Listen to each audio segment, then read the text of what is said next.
Nos últimos dias, é crucial compreender como as pessoas se comportarão e o que representarão. Para responder a essas perguntas fundamentais, mergulhemos na Bíblia. Sempre que o mal surge e o julgamento divino paira sobre um lugar, Deus toma medidas para proteger seus filhos. Na narrativa de Gênesis, testemunhamos a terra repleta de grande mal. Nesse momento, Deus separou Noé e sua família do restante da sociedade, resguardando-os de seu iminente julgamento, que se manifestou na forma de um dilúvio global. Uma história semelhante se desenrola em Sodoma e Gomorra, onde a maldade imperava. Novamente, Deus separou muitos e suas famílias do restante da população antes de enviar seu julgamento na forma de fogo e enxofre do céu. Analogamente, quando os filhos de Israel se encontravam à beira do Mar Vermelho, Deus separou as águas para que pudessem atravessar em segurança. Assim que estavam protegidos, as águas cessaram de se dividir e o exército do faraó se afogou. Em várias ocasiões, Deus separou seu povo daqueles que praticavam a perversidade. Hoje, quero destacar 6 tipos de pessoas que você já está começando a testemunhar nestes últimos dias. Estou focalizando essas características, pois há uma profecia bíblica que se cumprirá. E Deus novamente separará seus filhos daqueles que persistem na prática do mal. Vamos explorar esses 6 tipos de pessoas juntos. Na iminência desses tempos desafiadores, é vital reconhecer as 6 categorias distintas de pessoas que se destacarão. Vamos começar com os enganadores. Nos últimos dias, testemunharemos um aumento significativo dessas figuras, especialmente entre aqueles em posições de fama e autoridade, tanto dentro quanto fora da igreja. Suas mensagens podem conter um toque de verdade, mas como alerta Isaías capítulo 5, versículo 20, ai daqueles que chamam mal bem e bem mal, que colocam a escuridão para luz e luz para as trevas, que colocam amargo para doce e doce para amargo. Neste período, surgirão também os falsos mestres com ensinamentos que distorcem o verdadeiro evangelho de Jesus Cristo. Alguns proclamarão o perdão sem a necessidade de arrependimento genuíno, oferecendo uma narrativa de misericórdia sem a chamada à crucificação da carne e ao carregar da cruz. Devemos estar vigilantes em relação ao que consumimos espiritualmente, discernindo entre o evangelho autêntico, que nos convoca ao arrependimento e transformação, e versões diluídas que omitem a verdadeira exigência de seguir os caminhos de Cristo. O alerta é claro: devemos ter cautela com os enganos presentes nos ensinamentos contemporâneos. O terceiro tipo de pessoa que emergirá nos últimos dias são aqueles de coração frio e sem amor. A Bíblia, em 2 Timóteo capítulo 3, versículos 2 e 3, prevê que as pessoas serão amantes de si mesmas, amantes do dinheiro, orgulhosas, blasfemadoras, desobedientes aos pais, ingratos, profanas, caluniadoras, implacáveis, sem autocontrole, desprezadoras do bem. Um olhar mais atento revela que, no cerne, essas pessoas serão desprovidas de amor, agindo com frieza no coração. A passagem de 1 João capítulo 4, versículo 20, destaca esse vazio de amor, declarando que quem afirma amar a Deus e ao mesmo tempo odeia seu irmão é um mentiroso. Um coração frio, desprovido de amor pelo próximo, é desagradável a Deus. Cristo nos instrui a amar uns aos outros como amamos a nós mesmos, mas nos últimos dias veremos um afastamento desses princípios amorosos. As pessoas escolherão abrigar amargura e ressentimento em vez de perdoar e amar. Optarão por vingança em lugar do amor e do perdão, traindo uns aos outros em vez de cultivar a compaixão e a bondade. Estes são os indícios dos corações frios que se manifestarão nos últimos dias, um alerta para permanecermos firmes na prática do amor e da misericórdia. O próximo grupo de pessoas que se destacará nos últimos dias será marcado pelo orgulho, alimentado pela riqueza, vaidade percebida, importância atribuída às conquistas profissionais e outros feitos pessoais. O orgulho, tão destrutivo, se manifesta de maneiras prejudiciais. Em primeiro lugar, o orgulho rouba a glória que pertence a Deus, desviando o olhar da soberania divina para o eu. Quando nos tornamos orgulhosos, começamos a nos glorificar em nossas próprias capacidades, desviando a atenção do Senhor. Em segundo lugar, o orgulho causa danos ao nosso relacionamento com os outros, conduzindo-nos à armadilha da comparação. Olhamos para nossos vizinhos, cônjuges e membros da igreja com um olhar de superioridade, baseando nossa autoestima em status e moralidade percebidos. Quando nossa fonte de valor reside em nossas boas obras em vez de Jesus, caímos na cilada que o diabo prepara para nós. Ele deseja que nos concentremos em qualquer coisa, exceto em Jesus, desviando-nos do caminho da humildade e dependência do Senhor.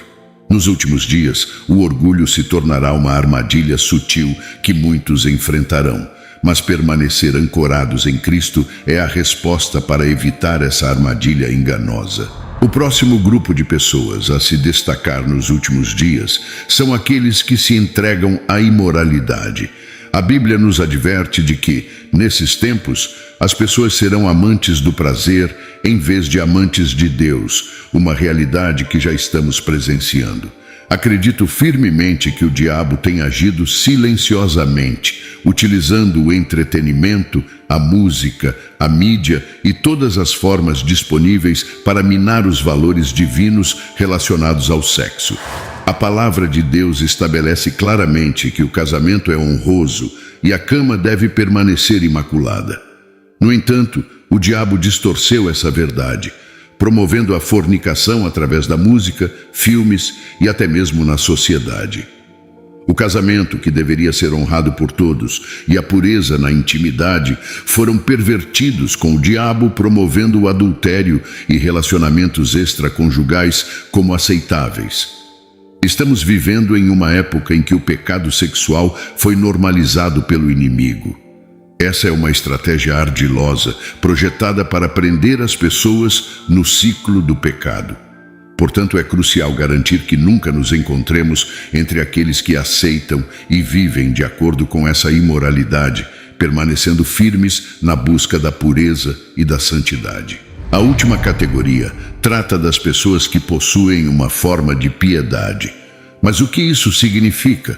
Envolve parecer e soar como um cristão, vestir-se e agir de maneira cristã. No entanto, no íntimo do coração, nos momentos privados, essas pessoas não estão verdadeiramente se esforçando para serem como Cristo. Vivemos em uma época de grande engano, onde o entretenimento, a música e até mesmo algumas igrejas podem parecer bons superficialmente, mas escondem uma agenda maligna por trás. Existem pastores que apresentam uma forma de piedade, mas suas vidas não condizem com o que pregam. Da mesma forma, há membros da igreja que aparentam ser cristãos fortes, mas Deus conhece os seus corações, que estão longe dele. Assim como um artista marcial se prepara para se defender quando necessário, ou um militar se treina em tempos de paz para estar pronto quando chamado, nós, como filhos de Deus, também devemos estar sempre prontos. A Bíblia nos chama para a prontidão constante, não apenas esperando por uma batalha, mas preparando-nos continuamente. Como podemos alcançar essa prontidão? Primeiramente, é essencial garantir que nosso relacionamento com o Senhor esteja firme. Isso significa não viver em pecado, rebeldia ou desobediência, mas viver sob a influência e liderança do Espírito Santo. A oração constante, a meditação na Palavra de Deus e a sua internalização em nosso coração são práticas cruciais para fortalecer nosso relacionamento com o Senhor. Esses passos são fundamentais para permanecermos sempre prontos, evitando a dor do arrependimento e garantindo que vivamos em conformidade com a vontade de Deus. Outra prática essencial para permanecer em um estado de prontidão é seguir os ensinamentos de Jesus. Ele afirmou em Mateus, capítulo 7, versículo 21, nem todo aquele que me diz, Senhor, Senhor, entrará no reino dos céus, mas aquele que faz a vontade de meu Pai que está nos céus. Este versículo não é apenas algo que devemos conhecer, mas algo sobre o qual devemos agir. Devemos esforçar-nos genuinamente para seguir os ensinamentos de Jesus, indo além da mera crença. A crença em Jesus não é o fim, mas o começo. Essa crença deve se traduzir em ação, em tomar a cruz e seguir a jornada proposta por Ele. A fé em Jesus resulta em uma transformação de vida. Estar em um estado de prontidão perpétua implica comprometer-se a seguir o caminho de Jesus. Nosso Senhor sabe que falharemos, sabe que não seremos capazes de viver seus mandamentos perfeitamente. Ele compreende que haverá dias em que lutaremos contra a ansiedade, preocupação e talvez raiva. No entanto, é nesses momentos que sua graça se manifesta. Quando verdadeiramente nos arrependemos e aceitamos a salvação, descobrimos que há uma tristeza segundo Deus quando pecamos, não um prazer. É essa consciência e arrependimento contínuo que nos mantém alinhados com seus ensinamentos e em um estado de prontidão constante. Devemos nos comprometer a seguir o caminho da justiça e, em seguida, receber a graça de Deus para cobrir nossas deficiências. Sejamos honestos. Há muitos crentes que proclamam Jesus, mas optam por não seguir os comandos de Cristo. Eles relutam em amar seus vizinhos como a si mesmos, em virar a outra face e amar seus inimigos, ou em cuidar dos menos afortunados entre eles. Em vez disso, preferem fazer o que desejam. Não permita que isso aconteça. Não seja alguém de coração teimoso e duro que diz Jesus, mas não segue Jesus. Essa é a chave para viver em um estado de prontidão, para evitar a lamentação de se eu tivesse mais tempo. O momento é agora, e é assim que vivemos uma vida sem arrependimentos, em plenitude. Siga Jesus, aquele que é o caminho, a verdade e a vida. Siga o exemplo do Mestre, pois é Ele quem nos guiará na jornada da verdadeira prontidão espiritual. Numa sala cheia de estudantes cristãos, foi feita uma pergunta crucial. Quantos de vocês acreditam em sinais e maravilhas? Um aluno prontamente respondeu: depende de quem os realiza, se é o diabo ou Jesus. O professor, então, desafiou a classe a expressar sua crença sobre se Jesus Cristo pode realizar sinais e maravilhas. Todas as mãos foram levantadas, mostrando unanimidade na convicção de que ele pode. Em seguida, o professor perguntou se a classe acreditava que o diabo também poderia realizar sinais e maravilhas. Os alunos responderam hesitantemente, sem uma convicção clara. Diante disso, o professor corajosamente citou Mateus capítulo 24, versículo 24. Pois surgirão falsos cristos e falsos profetas, que farão grandes sinais e maravilhas, para, se possível, enganar até os escolhidos. Muitos acreditam que apenas Jesus pode realizar grandes sinais e maravilhas, mas a verdade, conforme a Bíblia afirma, é que o diabo também é capaz. A falta de conhecimento, como mencionado em Meu povo perece por falta de conhecimento, pode levar a uma compreensão limitada. A Bíblia revela como o diabo é capaz de realizar grandes sinais e maravilhas. Distinguir a obra de Deus da obra de Satanás é vital. 2 Tessalonicenses capítulo 2, versículos 9 e 10, adverte sobre a vinda do iníquo com todo o poder, sinais falsos, maravilhas e enganos perversos para aqueles que perecem por recusar amar a verdade. Portanto, o conhecimento é essencial para discernir e permanecer fundamentado na verdade de Deus. É crucial prestar atenção a esta mensagem, pois estamos enfrentando um grande mal entre nós chamado engano. Este engano, orquestrado pelo inimigo, tem como objetivo nos iludir, fazendo-nos acreditar no mal como se fosse o bem.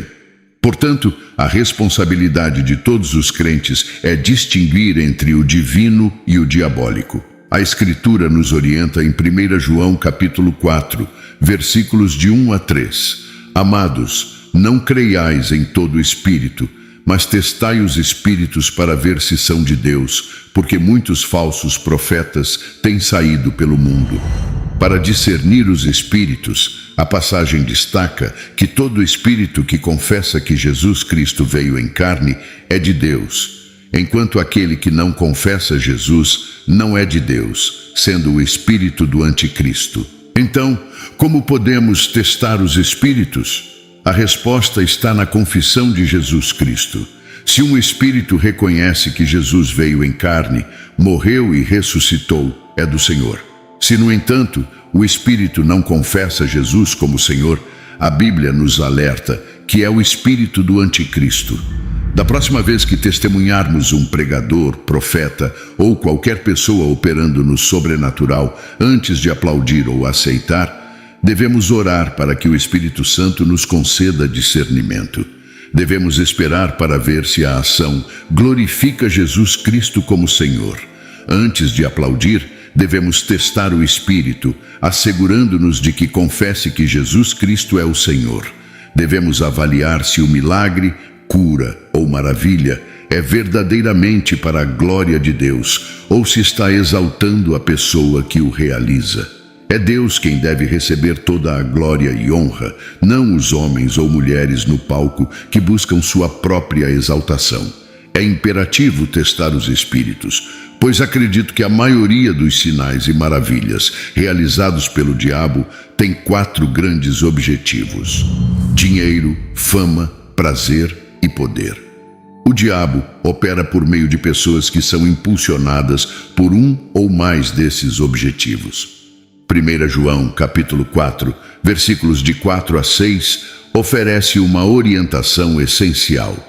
Filhinhos, vós sois de Deus e já os tendes vencido, porque maior é aquele que está em vós do que aquele que está no mundo. Eles são do mundo, por isso falam do mundo e o mundo os ouve.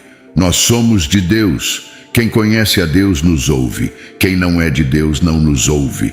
Assim reconhecemos o espírito da verdade e o espírito do erro. Portanto, compreenda que existem 2 espíritos em operação: o espírito da verdade e o espírito do erro.